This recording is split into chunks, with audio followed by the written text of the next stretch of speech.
stories of the news at 3 this afternoon. Governor Fubara promises to resolve Garden City status by delivering essential infrastructure, enhance aesthetics.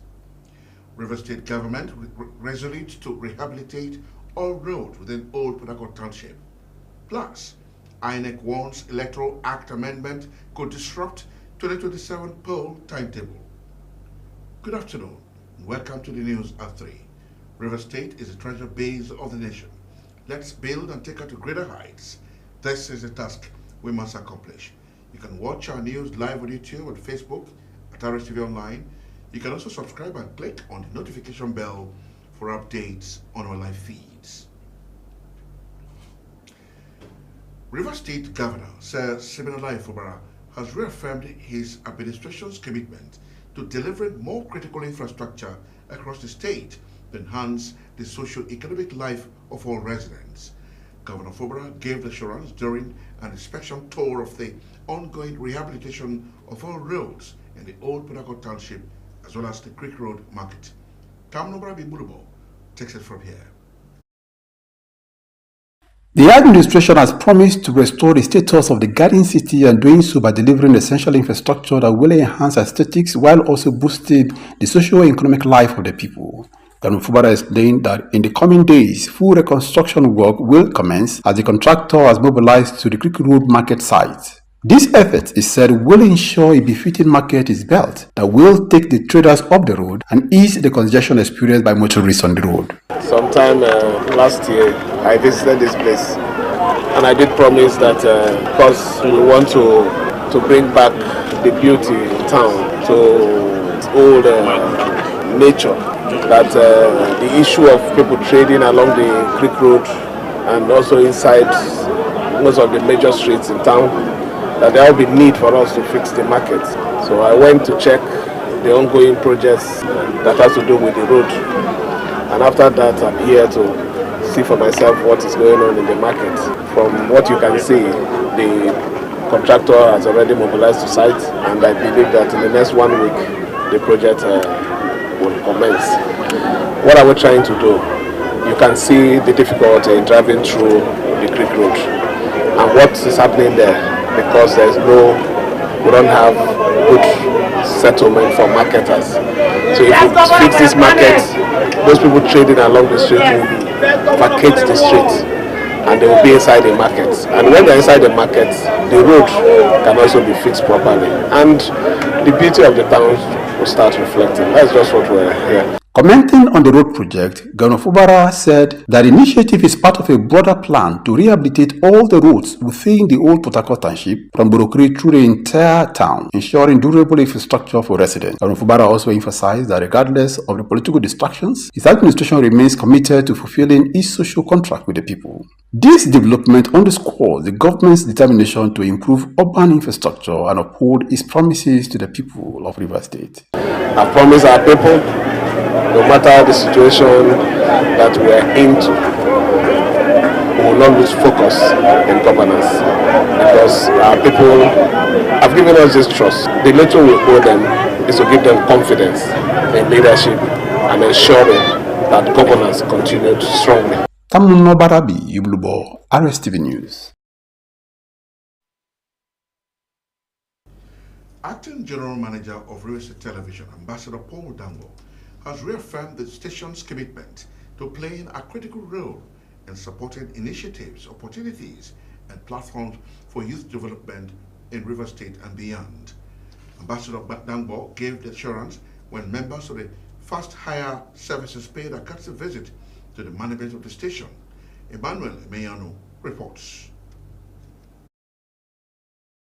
Ambassador Dambo stated that River State Television remains poised to partner organizations whose objectives align with youth empowerment, capacity building, and socio-economic development. He stated that over the years, River State Television has remained the preferred grassroots television station in the South-South region, consistently serving the interests of the society through impactful programming and community-focused programs and reportage. According to him, the station's mandate goes beyond information dissemination to actively supporting programs that fosters employment opportunities, skills acquisition, and career advancement for young people. While commending Fastia Services for the visit, Ambassador Dambo described the organization's initiative as laudable, adding that Rstv operates an open-door policy that encourages ease of doing business, partnership, and collaboration with the public and private sectors. He assured the Fastia team of the station's readiness to collaborate and provide coverage and publicity for their programs and support the creation of a regular platform on Rstv where the organization can showcase its activities and engage the public. I can assure you that Rstv is willing to partner and make sure that your dream comes to pass. We are here, what we can offer you is publicity. We can assist you in creating a regular platform where you can, maybe on a weekly basis, see how you can spotlight the activities. Speaking on behalf of Fastia Services, the team lead Richard Okiasi said the purpose of the visit was to seek partnership with Rivers State Television and to officially inform the public about their upcoming program tagged Career Fest. Mr. Okasi disclosed that the event is scheduled to hold in Port Harcourt on the 27th and 28th of February 2026 at number 25 Olu-Obasanjo Road, Port Harcourt. He explained that Fastia Services is a career development and human resource organization focused on training individuals for employment opportunities, career growth, and professional counseling. According to him, Career Fest is designed to create conversations around employment, career development, interview coaching, and one-on-one mentorship session aimed at equipping participants with relevant skills for today's job market. He expressed optimism that partnering Rivers State Television would help amplify the reach of the program and ensure that more youths benefit from the initiative. Career Fest is an event we're putting together to create conversations for employment, to create conversation for career growth. There are a lot of events circled around business, and we need events where we would be talking to the people who maybe want to go into 9 to 5 and not necessarily into business. So we want to also see how we can create opportunities for them, negotiating with some of the employers and recruiters around Rivers State to come and see how they can hire the people who suit what they are looking for. The visit highlights the growing collaboration between media organizations and career development institutions in advancing youth empowerment and employment opportunities in Rivers State and Nigeria. Emmanuel Emenyon, Rstv News. World Cancer Day, as announced by the World Health Organization (WHO), is to raise awareness on the causes, prevention, and treatment of cancer diseases. Inando Lemon examines the theme of this year's celebration, United by Unique. World Cancer Day is an international day observed on every February 4 to create awareness about cancer, encourage its prevention, and mobilize action to address the global cancer epidemic. Medical experts define cancer as a large group of diseases characterized by the uncontrolled growth and spread of abnormal cells, which can invade nearby tissues and spread to other parts of the body. There are over 100 types of cancer, often named against the organ or cell type where they begin, such as breast or lung cancer. A medical practitioner and the chief medical director of Meridian Hospital, Dr. Ikechukwu Odo, explains that oftentimes it is very difficult to ascertain the causes of cancer, but 90% of cancers are caused by environmental factors and lifestyles, including smoking, poor diet, excessive consumption of alcohol, lack of physical activity, obesity, infection, environmental pollutants, while genetics account for 5 to 10%. Most of the time, we just realize that somebody has developed cancer. And what is cancer? The abnormal differentiation, a sudden distortion, a sudden change, an abnormality in the nature, structure, and activity of the cells of any tissue or organ. And when such a change occurs, normal cells, normal healthy cells become abnormal, become dangerous, become enemies, and begin to destroy the local tissue, the local organ, the local environment. Some symptoms of cancer include abnormal breast or pelvic pain, bloating, breast changes, chronic headache, chronic coughing, difficulty in swallowing, and excessive breathing, among other causes. On the prevention, treatment, and management, experts listed maintaining a healthy diet and lifestyle, quitting smoking, regular exercise, limiting alcohol consumption, using sunscreen, and getting recommended vaccines. A few conditions we know can predispose the individual to developing cancer. Yes, perhaps malnourishment, perhaps immunosuppression when the body resistance, the body immunity is low. Then chances are that any disease at all for that matter, including cancer, can manifest. Some respondents interviewed shared their experiences about cancer. I advise everybody to check themselves, mostly women. We've heard of a series of awareness program about breast cancer and all the rest of them. So our advice is for them to always check themselves very well before it gets to a stage that is frightening. It's not an easy thing at all. It's not something one should really pray for, even his or her enemy. So it's not a good thing for one to suffer from cancer. Advice is that when people are sick, in their little ways, they should go to the hospital, seek professional advice, and get treated. The theme for this year's event, United by Unique, defines the crucial role of personalized centered care in the fight against cancer, highlighting the importance of adapting cancer treatment to cater to the unique needs of individuals. Nnamdi Olimini, Rstv News. Well, that was Nnamdi Olimini reported for Rstv News. This is Rstv News at 3. River State is the treasure base of the nation. Let's build and take her to greater heights. This is the task we must accomplish. You can watch our news live on YouTube and Facebook at Rstv Online. You can also subscribe and click on the notification bell for updates on our live feeds. And in part 2, after the break, over 50,000 northern Moroccans evacuated from home due to severe weather conditions. And in sports, Nigeria Cricket Federation rolls out 2026 event plans for women's cricket. We'll be right back for more news. Stay with us. Rstv, your source for authentic coverage.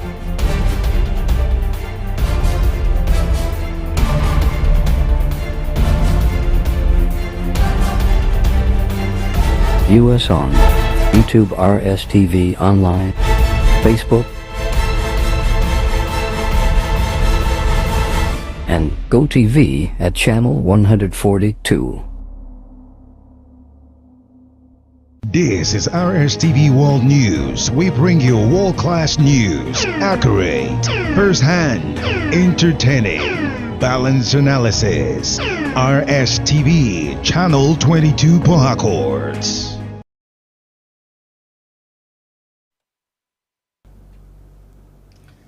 You're welcome back. The Independent National Electoral Commission, INEC, has warned that delays in amending the Electoral Act could affect aspects of the timetable for the 2027 general elections, even as it assured Nigerians of its readiness to conduct the polls.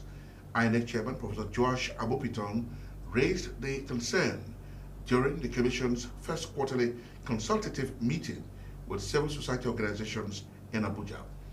Professor Abupiton said the Commission had already concluded its election timetable and schedule of activities based on the existing legal framework, but noted that any changes arising from the amended Electoral Act could require adjustments. He urged the National Assembly to expedite action on the ongoing amendment process to provide clarity ahead of the 2027 polls. Professor Abupiton said INEC remained fully prepared for the elections and announced plans for a nationwide voter revalidation exercise ahead of the 2027. However, ongoing electoral activities, Professor Abupiton called on CSOs to intensify mobilization efforts in the Federal Capital Territory to ensure residents collect their permanent voter cards ahead of the area council elections scheduled for Saturday, February 21, 2026.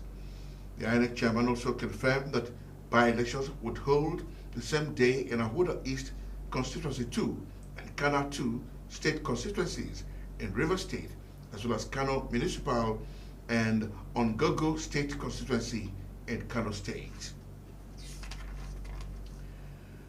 Away from that, more than 50,000 people have been evacuated from their homes in northern Morocco due to severe weather and heavy rainfall affecting several provinces, the Interior Ministry told AFP on Tuesday. The evacuations began on Friday, mostly in Larache province, where the city of Kaysar El Keber, about 100 kilometers south of Tangier, has seen significant flooding. Evacuees were partly taken in by relatives elsewhere, while those requiring assistance were sent to temporary shelters set up by the authorities.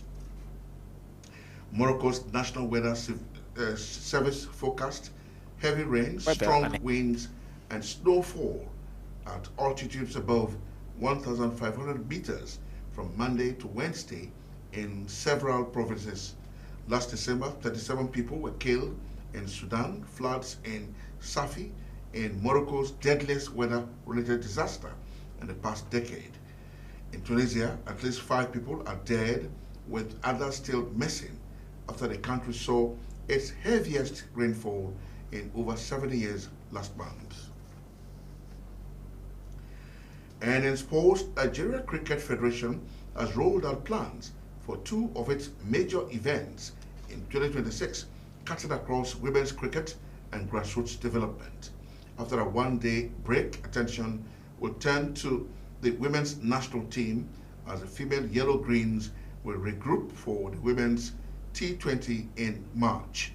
The tournament, which began as a bilateral series with Rwanda, was not held last year due to the busy calendar of the NCF. Ahead of the year's tournament, the body has affirmed its readiness to use the competition as a high-performance pathway for the team. The female Yellow Greens won the tournament for the first time in 2023 before they surrendered the title to Tanzania in 2024. Meanwhile, the 7th edition of the National Under-17 Championship for boys and girls is also expected to commence soon, with the zonal qualifiers taking place from February 10 to 23 across Nigeria's 6 geopolitical zones. The National Under-17 Championship has been a pathway for discovering new cricket talent in the country, with many of them representing the country proudly at the last edition of the ICC Women's Under-19 T20 World Cup in Malaysia.